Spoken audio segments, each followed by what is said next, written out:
உலகில் ஏற்படுகின்ற மாற்றங்களை சீர் செய்வதற்கு எல்லா இடங்களிலும் குளோபல் வார்மிங். இன்னைக்கு உலகம் பூரா பார்த்தீங்கன்னா மழை பெய்யக்கூடிய காலமே இப்போ நமது நாட்டில் ரொம்ப கம்மியாக குறைந்து விட்டது. மழையின் அளவும் குறைந்து விட்டது. வெப்பம் தாக்குதல் அதிகமாக இருக்கிறது. சென்னையில் கூட 45 டிகிரி வெப்பமெல்லாம் போய் கொண்டிருக்கிறது. ஆக மாண்புமிகு பாரத பிரதமர் நரேந்திர மோடி அவர்களுடைய சுற்றுப்புற சூழல் பாதுகாப்பு தினமாக ஜூன் 5ஆம் தேதி இன்று இன்று மரம் நடுவதற்கு நாங்கள் இன்றைக்கு ஆரம்பித்து வைத்திருக்கிறோம்.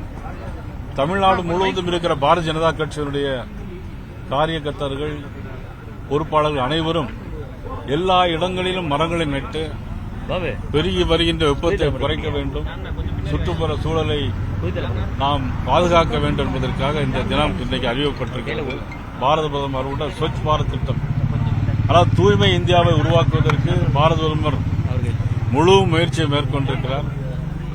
அவர்கள் இந்த வாரமே இந்தியாவுடைய நீண்ட நாள் பிரைம் மினிஸ்டராக இந்தியாவை திறம்பட நடத்தி நீண்ட நாள் பிரைம் மினிஸ்டராக 12 ஆண்டுகளை தாண்டி இந்த சூழ்நிலையில் இன்று சுற்றுப்புற சூழ்நிலை வருகிற 21ஆம் தேதி யோகா தினம்.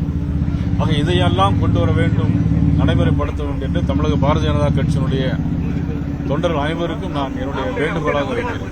இன்று முன்னாள் மாநில தலைவர் அண்ணாமலை மனம் திறக்கிறேன்னு சொல்லியிருக்காரு. 12 மணிக்கு அவர் ராஜினாமா செய்திருப்பதாக ஒரு தகவல் வருது. உங்களிடம் அந்த மாதிரி ஏதாவது கடிதம் ஏதாவது கொடுக்கப்பட்டதா, உங்களுக்கு ஏதாவது தகவல் சொல்லப்பட்டிருக்கா? இதுவரையில் அந்த மாதிரி எந்த விதமான தகவல்களும் இல்லை. அது பற்றி நான் எதுவும் கருத்து சொல்ல முடியாது. அண்ணாமலை அவர்கள் நீங்க பேசுனீங்களா சார்? பாஜக அண்ணாமலை அவர்கள் நீங்க பேசுனீங்களா? ராஜினாமா கடிதத்தை ஏற்றதா அறிக்கை கொடுத்திருக்காரு. அது எப்படி சார் பாக்குறீங்க? ராஜினாமா ஏற்றதா டெல்லியில இருந்து தற்போது அறிக்கை வந்திருக்குது. அது எப்படி சார் பாக்குறீங்க? இல்ல, அது பத்தி நான் எந்த கருத்து சொல்ல முடியாது. நீங்க என்ன சொன்னீங்க? அண்ணாமலை அவர்கள் பேசுனீங்களா? நீங்க ஏதாவது தனிப்பட்ட முறையில் பேசுனீங்களா? இல்ல, நான் நேற்று அவருடைய பிறந்த நாளுக்கு நான் காலையிலே போன் பண்ணி வாழ்த்து சொன்னேன். அவர் வேறு எதுவும் சொல்லவில்லை. அவரும் நலம் விசாரித்தார், நானும் அவரோட நலம் விசாரித்தேன். சார், இப்போ அவர் இன்னைக்கு மனம் திறக்க போகிறாருன்னு சொல்லியிருக்கிறாரு. தனி கட்சி தொடங்கினால் வாழ்த்துவீங்களா? அது எப்படி பாக்குறீங்க? அது வேல்முருகனை பொறுத்து தான் இருக்கு. இல்ல, உங்களுடைய கருத்து சார், அவருடைய விலகல் அப்படிங்கறது பாஜகவுக்கு பின்னடைவு ஏற்படுத்தும் பாக்குறீங்க? இல்ல, அது பத்தி நான் எந்த கருத்தும் சொல்றேன்.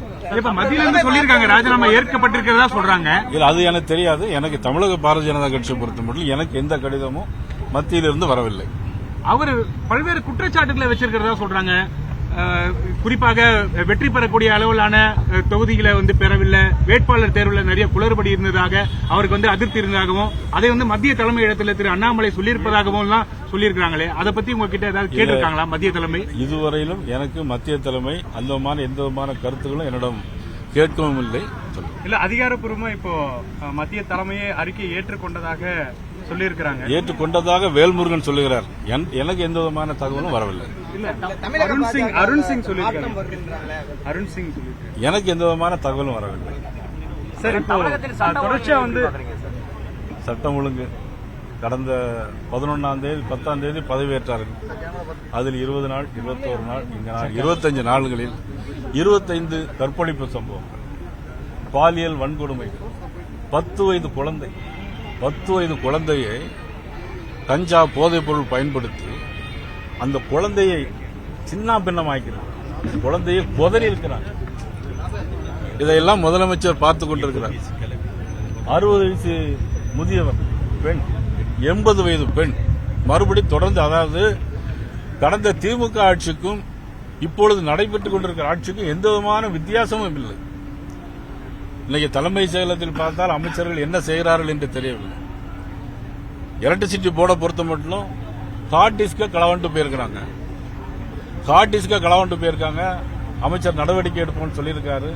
425 கோடி ரூபாய்க்கு டிரான்ஸ்பார்மர் வாங்கினதில் ஊழல் நடைபெற்றிருக்கிறது. ஆக இந்த அரசாங்கம் என்ன செய்து கொண்டிருக்கிறது என்பதை உண்மையிலேயே வேடிக்கையாகத்தான் இருக்கிறது.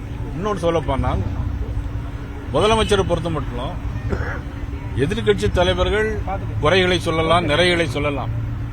ஆனால் ஒரு முதலமைச்சர் என்பவர் சினிமாவில் நடிப்பது போல திருச்சியில் போய் நன்றி சொல்லக்கூடிய கூட்டத்தில் நரம்பு புடைக்க பேசுகிறார். இது சினிமா கட்சி வசனமா நடக்கு தமிழ்நாட்டில்? நரம்பு புடைக்க வேண்டிய அவசியம் இல்லை, ஏன் வாயில வந்துடும் அப்படிங்கிறார். ஒரு நடிகராக இருந்து எந்த வசனமும் பேசலாம், முதலமைச்சராக இருந்து எங்க வாயில வந்துடும் அப்படின்னா வாயில என்ன வரும்?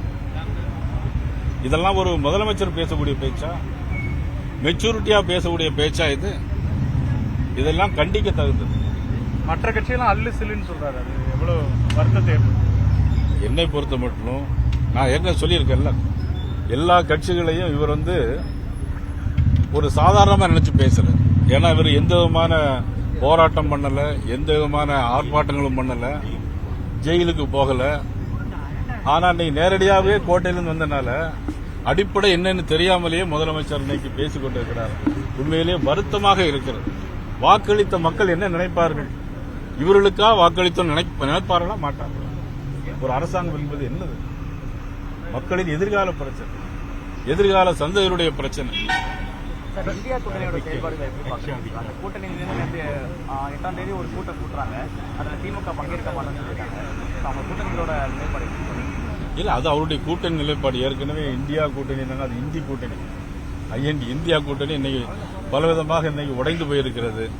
அதை பற்றி நான் கருத்து சொல்லணும். காங்கிரஸ்க்கு தாவேக்கா வந்து இடம் கொடுத்திருக்கு மாநிலங்களவையில், அது அதாவது மத்திய அமைச்சரவையில் எடுத்துக்கொண்டால் இன்னைக்கு பாரதிய ஜனதா கட்சியை பொறுத்த மட்டிலும் இன்னைக்கு 30க்கும் மேற்பட்டவர்கள் இன்னைக்கு தாழ்த்தப்பட்ட சமூகத்தை சேர்ந்தவர்கள் இன்னைக்கு மத்தியில் அமைச்சரவாக இருக்கிறார்கள்.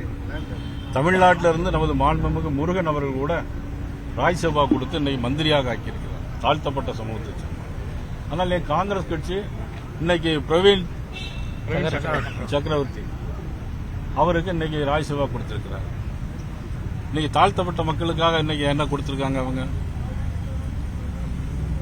இதை பொதுமக்கள் பார்த்துக் கொண்டிருக்கிறார். இந்த மதுரை எம்எல்ஏ வந்து இப்ப மினிஸ்டர் இருக்காரு, உயர்கல்வித்துறை. இல்ல, அது அவருடைய இஷ்டம். யார் வேணாலும் உயர்கல்வி அமைச்சரா போடணும். காங்கிரஸ்ல இருந்து இல்ல, அது அவருடைய இஷ்டம். போடுறது பத்தி தப்பு இல்ல. போடப்படுகிற அமைச்சர்கள் சிறப்பாக செயல்படுகிறார்களா என்பதுதான் எங்களுடைய கேள்வி.